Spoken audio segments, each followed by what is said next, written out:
Sea of Cortez, a deep channel of water surrounded by the hilly Baja Peninsula and Mexico's mainland. Hundreds of years ago, pirates hid in coves here, preparing to ambush Spanish galleons. Folklore tells of vast treasures still hidden along this magnificent coastline. But further out to sea, something else hides within deep waters. For as long as they can remember, the native Pangaros here have feared something they call El Demonio Rojo, the Red Devil, and accounts dating back centuries say it's a man-killer. This one may just be a baby.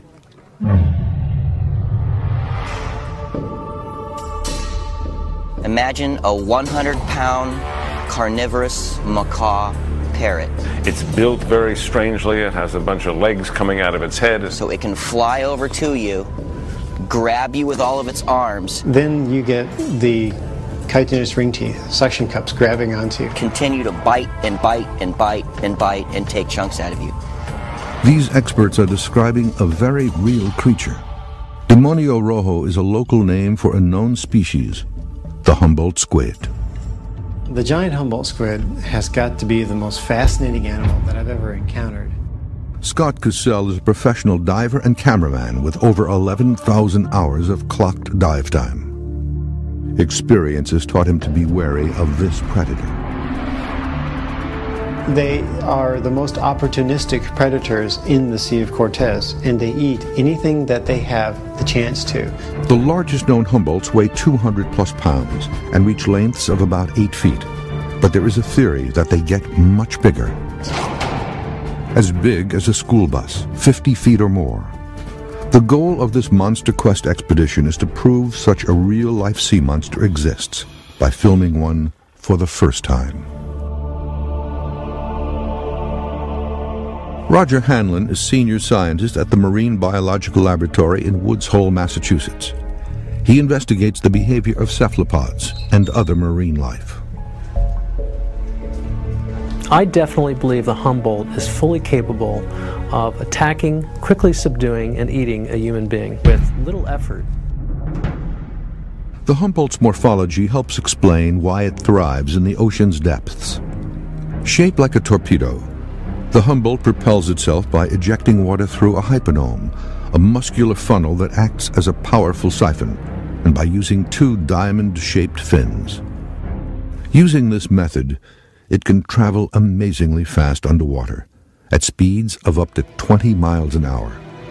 It uses this speed to chase food and evade predators between areas near the surface and the deeper waters below. They vertically migrate almost on a daily basis. They stay deep during the day, they come up shallow during the night. They're following food sources, they're evading predators. The first thing you notice about this eye is its extreme large size. And this imparts the ability to see objects very clearly, high visual acuity at a distance. Squid eyes are filled with a little-known substance known as rhodopsin, or visual purple. And we know what the peak sensitivity of that rhodopsin pigment is. It's 492 nanometers. They see the world in shades of blue-green. This chemical may also explain why much bigger squids are seen so infrequently. They dwell in deeper waters. Even in the dark abyss, they can see any approaching threat long before other creatures might. And when presented with these threats, Humboldt squids respond in a unique way. Chromatophores in the squid skin open and close to flash from red to white, possibly to signal danger. It communicates by sight by using its chromatophores. The chromatophores are linked directly to the brain with the biggest neurons in the animal kingdom. Imagine 50-foot predators with the ability to communicate and coordinate attacks. Their large brains suggest they have that capability. The Humboldt squid has got to be the most fascinating animal that I've ever encountered. But Scott Cassell knows firsthand that as fascinating as these creatures are, they are also dangerous.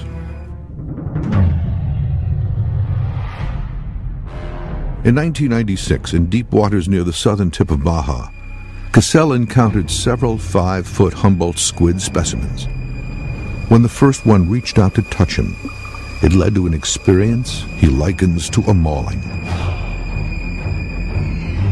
Gets me right on the arm and pulls my arm back and gives it a good yank and pulls my shoulder right out of the socket. And as I was really shocked about what happened, I feel a couple more of them wrap onto my feet and they start to pull me down. And that's when I was like, oh God. And also I start reaching up to clear my nose. And just as I was trying to clear my, pinch my nose to clear my ears, another squid latches onto my thigh. And so I started to hit him and pull this arm off.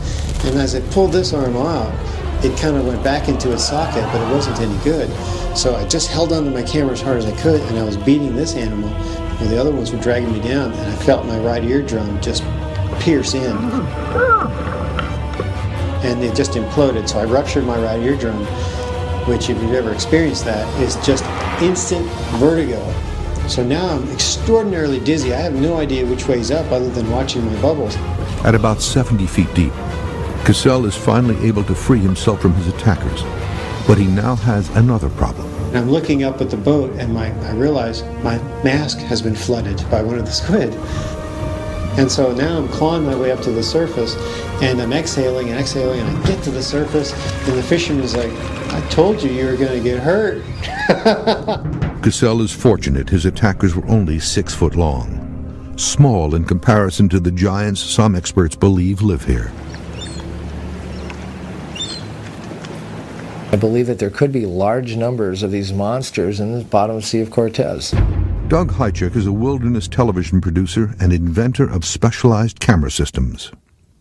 Hychik says there is a reason the monster-sized squid have not been discovered. My theory is really based on nutrition. What I think happens is that the 5, 6, 8 foot Humboldt squid travel up and down the vertical water column, and on their way up they're gathering nutrition by way of eating fish and other small game. They're then traveling and migrating down to the bottom once a day, and there are monsters waiting in lair for these smaller squid. Basically, they're cannibalizing their own kind. And I believe that these monsters never see the light of day. They never travel up. And when they die, their bodies basically decompose at the very deep depths. For years, Hychik has designed and deployed innovative camera systems to capture firsts in nature photography. Every time I see footage from one of these camera systems, I always think, wow, I'm the first human for the first time to witness this. Can we do to add just to make it safe? To prove this theory, Cassell's team has been recruited for one of the most unique squid expeditions ever attempted. And that's pretty much what it's going to look like. For their mission to be a success, several different things must happen. First, the team will have to find a Humboldt squid pod. Then they'll need to attract a good specimen, big enough to carry the camera. Next, they'll need to fit the camera to the squid and hope that it dives down to deeper waters. To capture their Trojan squid, Cassell and Hychik have designed a custom lure named Pseudomorph, or Sue for short. This lure is hoped to be able to catch a squid while it's down there in the deep sea. 2,500 miles away from the Sea of Cortez at Metro Molded in Minneapolis, the team is overseeing construction of the lure. The idea is for Sue to look like a small squid and a potential meal for a much larger squid. Wow. Very cool. All you gotta do is get it down to Mexico. Customs is going to love that. If Hychik is right, his cameras will be the first to record a monster-sized Humboldt swimming freely in its natural habitat. Monster Quest is planning a deep-water expedition to the Sea of Cortez for a squid as large as a school bus. There's always someone bigger, is something my mom told me. No matter how big and bad you are, there's always somebody that can take that title away from you. I've filmed an 8-foot Humboldt squid that was in excess of 200 pounds, and I do not think that he's the biggest. The existence of an outsized Humboldt with the attitude to match could lend some credence to an old legend. In the 12th century, Norwegian sailors first described a squid-like sea monster called the kraken, after the word crake, which means something unhealthy or twisted. Legend has it that the kraken created whirlpools large enough to sink ships, and that its tentacles were big enough to reach even the tallest masts. This image was drawn from the descriptions of French sailors who claimed to have been attacked by the kraken off the Canary Islands in 1861. It suggests a creature some 36 feet long. It is one of the earliest sea monsters. Richard Ellis is a biologist and researcher at the American Museum of Natural History in New York. He says the kraken's terrifying appeal for storytellers through the ages lies in its size and alleged appetite for carnage. There are a lot of stories, all of which turn out to be old sailors' tales about giant squid attacking ships, or grabbing people off the decks, or grabbing people offshore. None of these turn out to be true. Jules Verne was among the literary greats inspired by these stories. In 20,000 Leagues Under the Sea, the crew of the Nautilus sustains a bloody attack by a herd of 25-foot giant squid. The book's protagonist describes one of the creatures this way: enormous staring eyes, 8 arms, like the serpentine hair of the Furies, the monster's mouth, a beak made of horn and shaped like that of a parrot.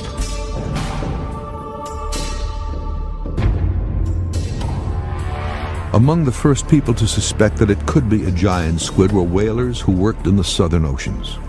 The whalers in the 18th and 19th century, which were hunting sperm whales, would catch the sperm whales and harpoon them, and every once in a while a harpooned sperm whale would regurgitate some strange object which turned out to be often the arm or the body of a giant squid. The whalers would hook that, drag it ashore and look at it, and they were probably the first people who methodically understood the existence of giant squid.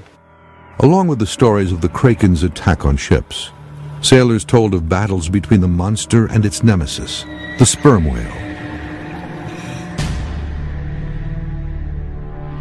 Whether or not it really is able to fight well with a sperm whale is the big question, because there have been the sucker marks found on the jaws and the skin around the mouth of a sperm whale. But most of us who know this animal and talk to our colleagues who know whale behavior are pretty sure the whales are eating those squids. And those are the last gasp tries by the squid not to be swallowed. Some believe this old rivalry may explain the stories of squids attacking ships, the squid mistaking the vessels for a sperm whale. But not Ellis. They're probably heavily elaborated, but there are some accounts of squid attacking people in rowboats. The people would row over to where they saw something on the surface, they would get close enough to it, and then the thing would start flailing around and they'd chop its arms off with an axe. Most of those stories are probably great exaggerations. Still, the Pangaros say it has happened in the Gulf of California. To succeed, the expedition to find a giant Humboldt will need to deploy a camera to an area they believe is the most likely habitat for a monster-sized Humboldt squid, the darkest depths of the Sea of Cortez. Dubbed Project Trojan, the plan is a simple one. Attach a camera to a live squid and hope it will swim to where the much larger squid live, 1,000 feet below the surface. Hopefully he'll film the biggest squid that's ever been filmed. And I think we have a good chance, I really do. Hychik hopes that a camera-equipped Trojan squid will then infiltrate monster-sized squid pods, something large, noisy submersibles have not been able to do. But this ambitious plan has its skeptics. When we heard Doug's plan to catch a squid, attach a camera to this squid and catch another squid, I was Eeyore. It won't work. Jeff Cernoff of Nature Vision Incorporated is supplying the team's underwater and motion-activated camera system. You know, this is a near mission impossible, but we know this crew, they've done great things in the past, so we're very hopeful that they might make this discovery.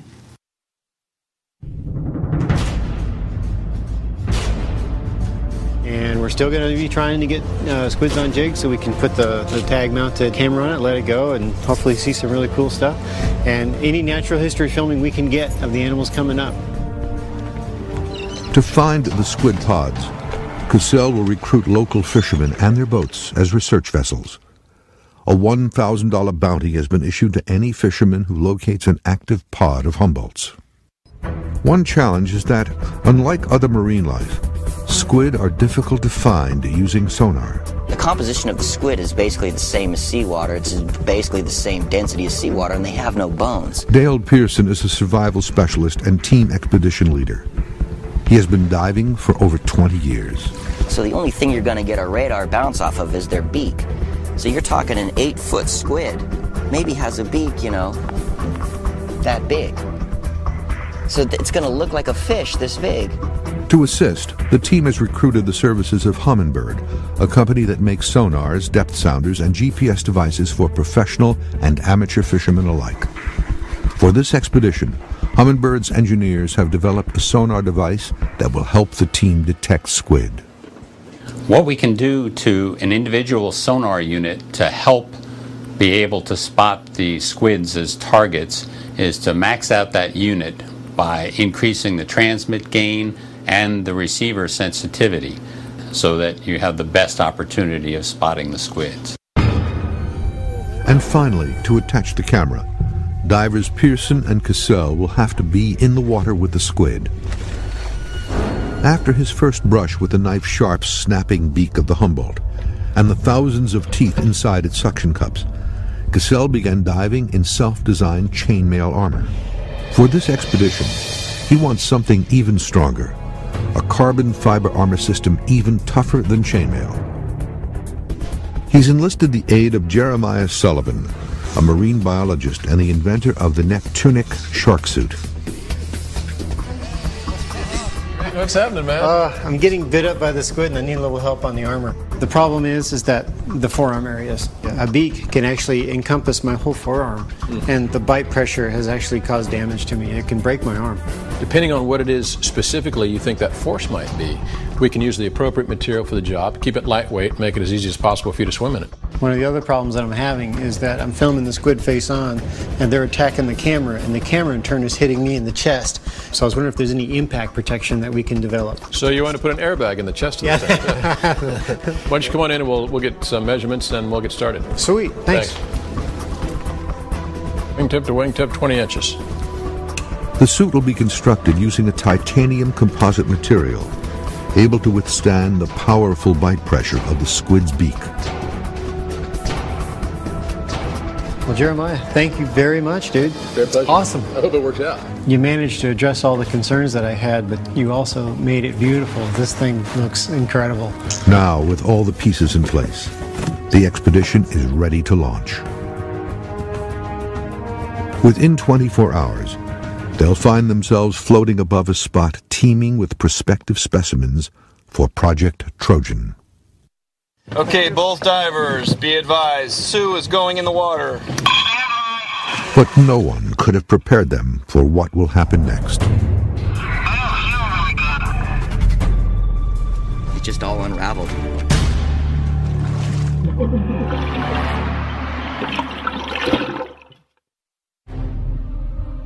It's morning, the day before the expedition. The staging is at the Loretto Bay Marina and Hotel, just minutes away from where fishermen are catching Humboldt squid in their nets. It is located on the east coast of the Sea of Cortez, about 100 miles north of Cabo San Lucas. This deepwater channel could also hold another large squid, the Architeuthis, commonly called the giant squid, and it is indisputably huge. The giant squid, Architeuthis, and the Humboldt squid are very different animals. Little is known about Architeuthis. What is known comes primarily from dead or dying specimens. Since the late 19th century, giant squid have sometimes become entangled in fishermen's nets or have washed ashore in New Zealand, Newfoundland, and Tasmania.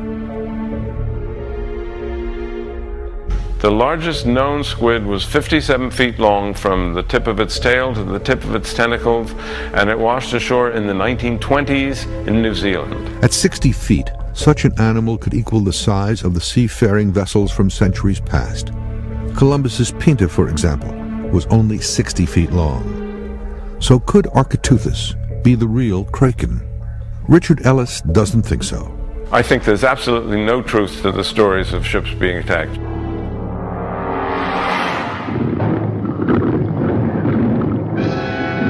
But what of the stories of attacks on man? Stories of squids killing people are anecdotal at best.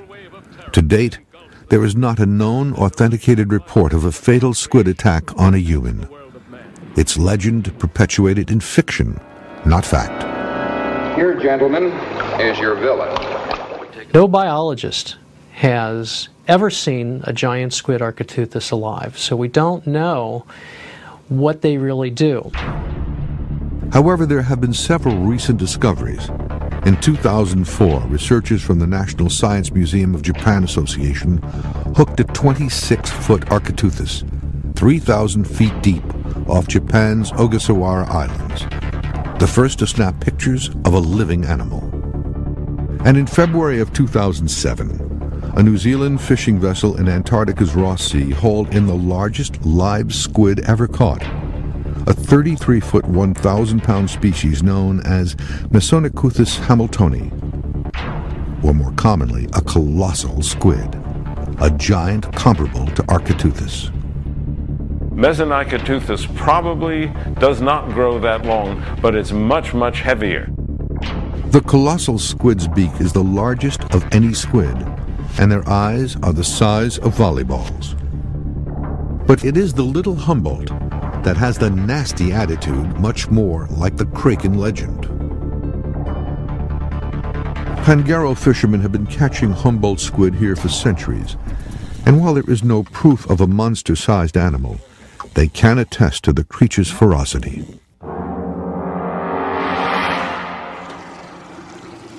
In 1997, fisherman Liberto Arbos Rodriguez Cabo claims he was attacked by a Humboldt squid. Liberto was bringing his lure back to the boat after a long day of squid fishing. Little did he know, a Humboldt was in hot pursuit.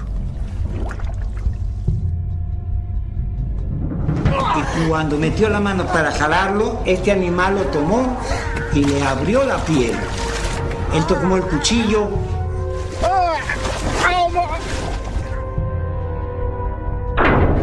Once you have this animal slam onto you, what can be a high rate of speed, then you get the chitinous ring teeth, suction cups grabbing onto you. But in the middle of all of those is this very large man-sized beak. Imagine a 100-pound carnivorous macaw parrot, and then its head can continue to bite and bite and bite and bite and take chunks out of you. It'll actually subduct over the outside of it so that it cuts like two pair of big scissors. So it can bite onto you with incredible force. And in the next 24 hours, these two men and their crew are going to try to find a monster-sized Humboldt.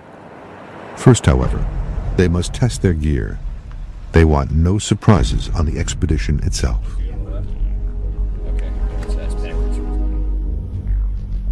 Yeah, copy that. So topside without microphone is clear. Red Diver, this is Red Diver. You're coming in a little bit scrambled on my headset. I think maybe my earpiece is turned up too loud, over. Okay, second check. How's that? Yeah, that's a little bit better right there. That's better. You guys got a clear mask? Roger. What we're trying to accomplish this first day is to just pre-check all the systems, exactly like we're going to be diving them, pre-dive them in the pool, make sure everything's fine.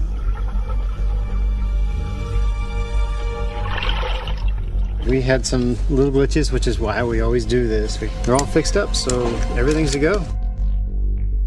Leah, I'm concerned about the storm. Can you tell me what the forecast is? This expedition is ready to launch, but news of an approaching hurricane has the crew on edge. Well, tomorrow we should start feeling the effects of it. We'll have some thunderstorms tomorrow probably, and noon our time, it was 300 miles southeast of Cabo, and it's moving northwest. The hurricane itself has actually been pushing down on the water in the high pressure areas, and in the center of the eye it's been pulling water up. The hurricane is expected to hit the Sea of Cortez in the next 24 hours. Nervous but undeterred, the crew heads out to their location.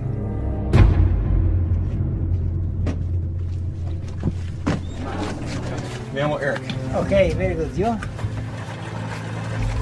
The team is made up of Dale Pearson, Shauna Meyer, Robert Landereth, Eric Hextall, and Keith Lindquist. Each is an expert diver, and each will have a specific responsibility, ranging from jigging the squid lure to recording underwater audio and video. The first objective is to capture a live squid. This lure, known as Sue, has hundreds of pins that will entangle a decent-sized Humboldt without harming it. Is that thing ready to drop? Yeah. Scott wants it in his hands. Okay, go. Jig's in the water.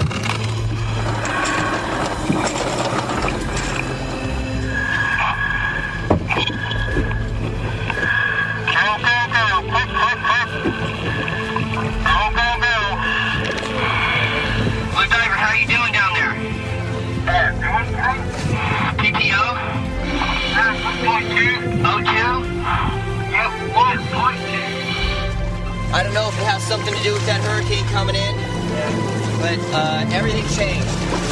Everything changed under the ocean. We're drifting incredibly fast. It's hard to stay down. We're drifting so fast that it's just dragging us through the water like a couple of fishing lures.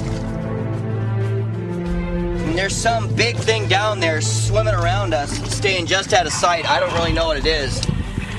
I got 1,000 pounds of steel and 2,002. Copy. Roger that. I'm going to switch. They were saying we had like 15 squid or more right under the boat. By the time we geared up to get in the water, they're all gone. All gone. And then the squid that they had on the jig got away.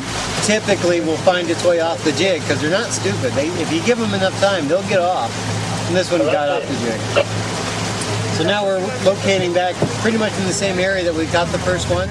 So far, the team's efforts have yielded disappointing results. Let loose the line.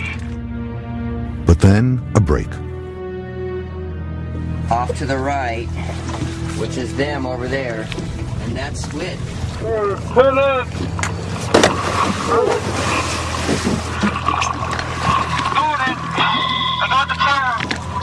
Okay, both divers, be advised, Sue is going in the water. If Sue the lure can entangle a likely prospect, the team must haul it up from the depths without hurting it, a process which can take hours, and time is running out.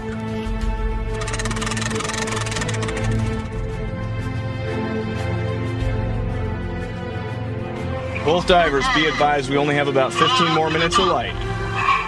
They get some good shots of it? Did you get some good shots of it, Scott? I'd always like to do another. Okay. The approaching hurricane is producing drastic changes in air pressure, causing the ocean around them to toss and churn violently.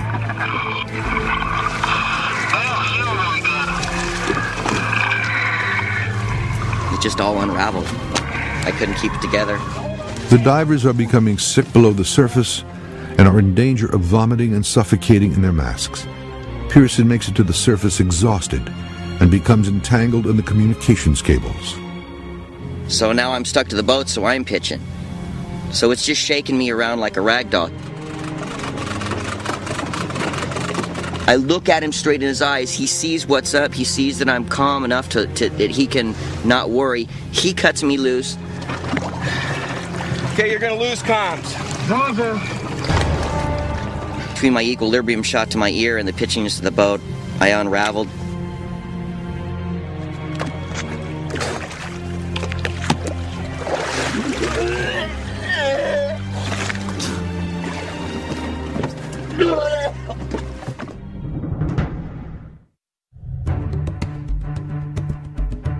Scott Cassell, Dale Pearson, and their expedition team have returned to the Sea of Cortez, about 11 miles from Loreto Bay, Mexico, in search for a monster-sized Humboldt squid.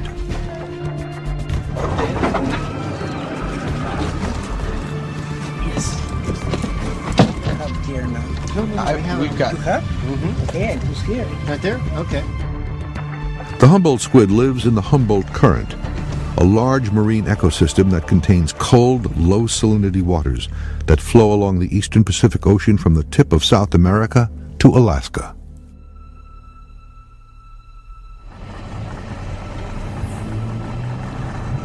Yesterday, their efforts were thwarted by rough seas and the elusiveness of their prey. Oh yeah, we'll pull it off, but you know what I mean? You're not going to crack a home run the first time you step up to the plate. We're going to need a few pitches, you know? For their protection against these dangerous animals, the divers are wearing 100-pound armor-clad dive suits. In the 90-degree heat, they become cast iron ovens. On-the-job air conditioning system. A little bit of cold water on your brains. Always works good. Freeze your brains. They are also working against the clock. The heat is a harbinger of nastier weather to come. The hurricane is getting closer. As the minutes tick away, a fisherman finally catches a squid. He's down about 600 feet.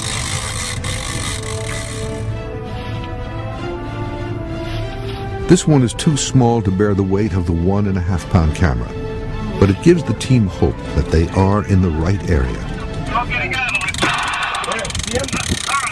They start really freaking out. They do not like being in the top 20 feet of the water column. On top of that, you start swimming over by one. He's hooked on a jig. He's in the top 15, 20, 30 feet of the water column. And then you get this big black predator swimming over to him. And the first thing he does is just lose his mind and try to get away, shoot ink everywhere, and take off.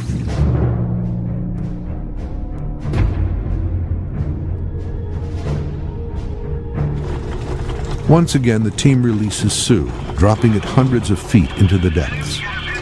The lure is jigged up and down slowly, in hopes of inviting an attack by a squid large enough to carry the weight of the Trojan camera system.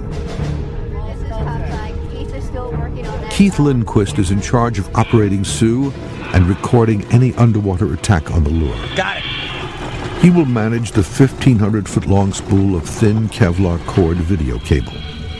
It can withstand pulls of 600 pounds or more by a fighting squid, something Keith doesn't want to deal with. Look at this footage. Look at this footage. It's unbelievable. It is unbelievable. At 700 feet, Sue does the job.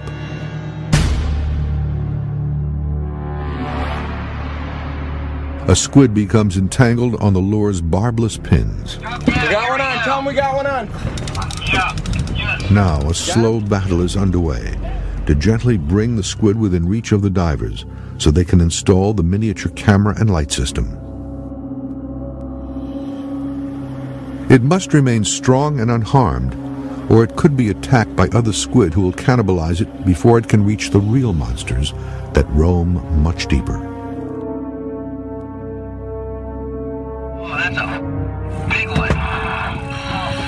Grab it, Scotty. Grab it. This one is a perfect specimen, 5 to 6 feet long and weighing approximately 200 pounds.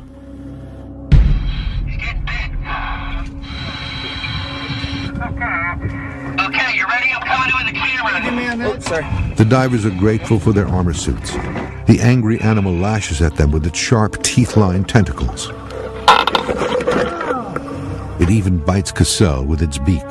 Now Pearson and Cassell must attach the camera and light system. Stand by, stand by. But before the mount is complete, the squid fills the water with ink, a defensive behavior that makes it difficult to attach the equipment. The camera is mounted with small anchors fitted onto the squid fin. Breakaway pins will allow the system to release the anchors to protect the squid from harm. Connected. We have a squid on. Squid on with a camera, over. All right. Get ready. Get ready. Put this up on the seat there. Copy that. Congratulations. Lift it right up there, yep. Look at the size of that thing.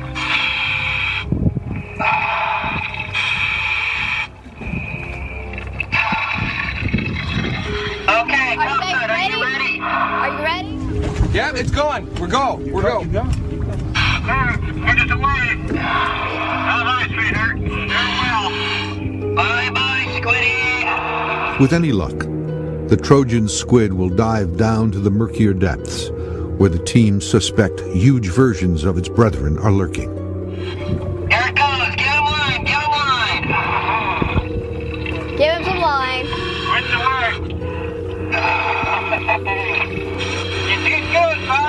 What? Make sure it's recording. That's your only job right now. It's recording. No, Dale. That's very exciting to think about it. First time in history, we got a camera on a squid that's free swimming.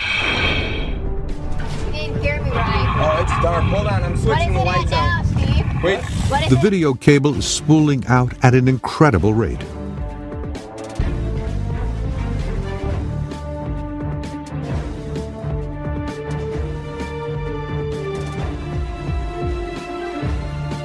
The team watches as deep below, the Trojan squid's companions investigate the camera. Repeatedly, they bite the rubber enclosure.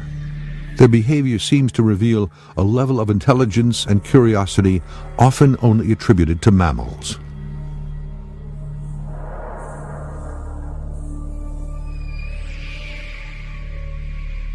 It has been just over an hour since the Trojan squid was released and swam straight down. With nearly 1,000 feet of cable reeled out, and at the end of its tether, the camera is right where the team had hoped. Suddenly, the camera reveals that the Trojan squid has begun to flash colors, red to white to red again, possibly signaling danger. On the surface, the crew is no longer able to monitor the video due to the heavy sea. The tropical storm is now only 50 miles away. Time has run out for the expedition.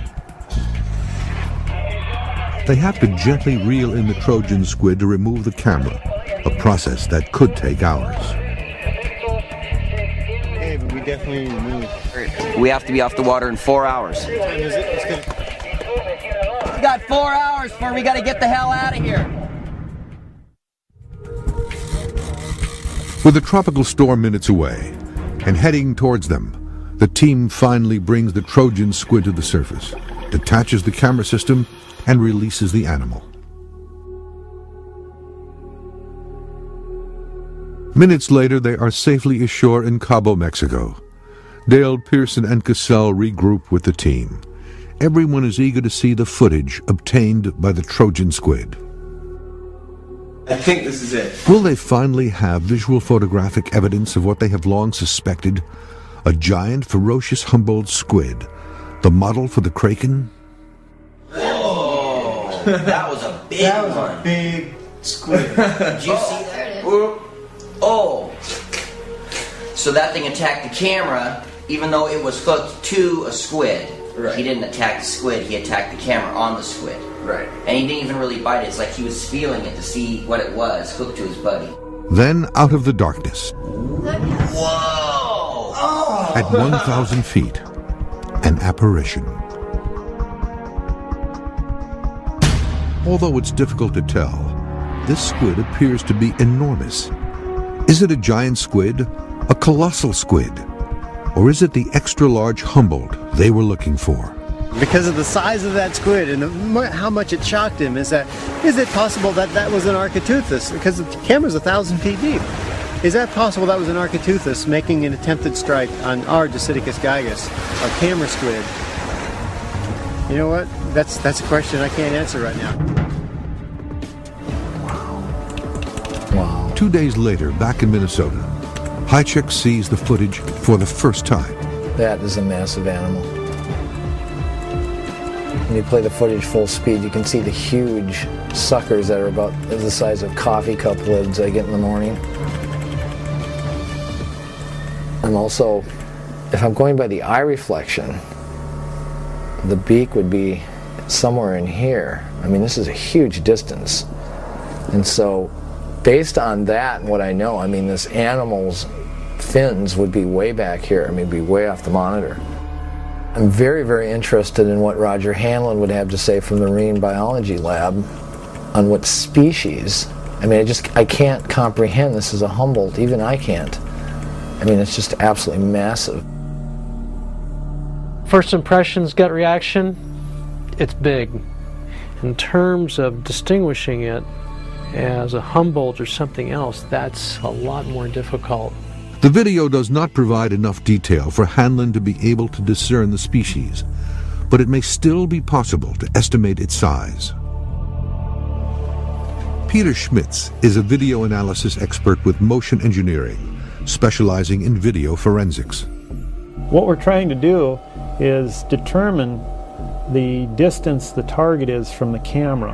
And by doing that, it gives us another avenue to help determine the size of the target. Peter has the camera and light system specifications from the manufacturer, including the details of its performance in salt water. First thing I'm going to do is put in the sensor information as to the resolution of the sensor.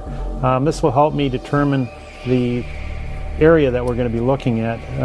I also have to put in the lens information, which in this case happened to be a 3.2 millimeter lens, which quite frankly is going to make things that are at a distance look much smaller than they really are. Using light throw and depth of field data, Peter should be able to calculate the distance between the animal's beak and its eye, the last visible part of the squid's body within range of the light. What I'm doing is I'm setting up the system to measure based on the creature's arms and the reflective eye, and based on the information measuring from that reflector to the creature's mouth, which should be right in the middle of the arms here, we can get a close estimate on how big this creature really is. Another way to determine the overall size of the monster is to determine the arm diameter. The arms are over 1.5 feet in diameter. This thing has some monster arms coming out of this.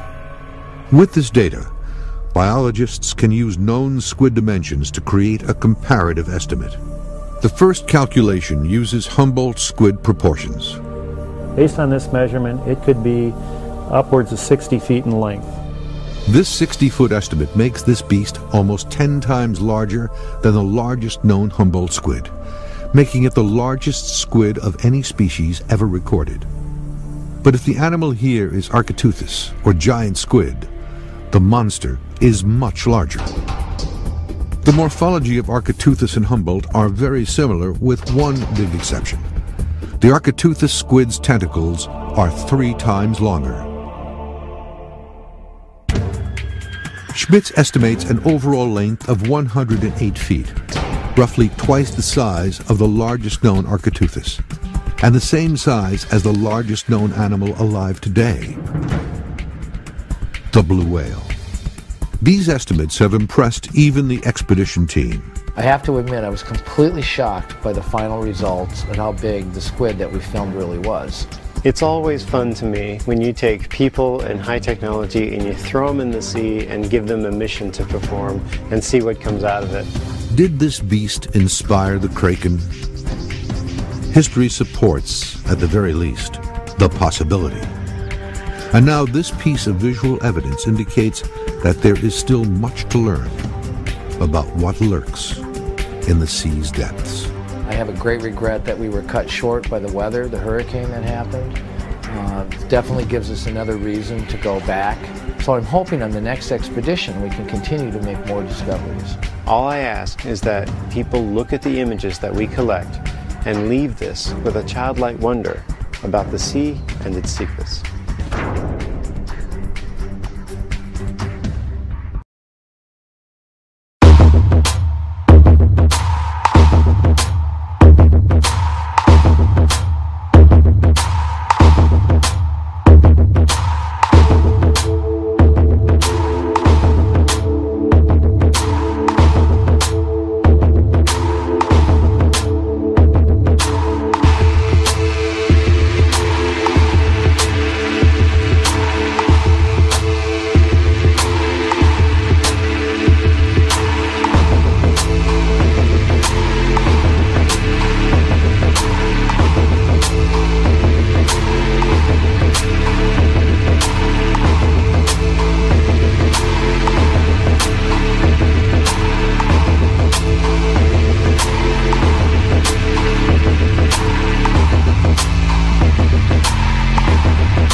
Humboldt.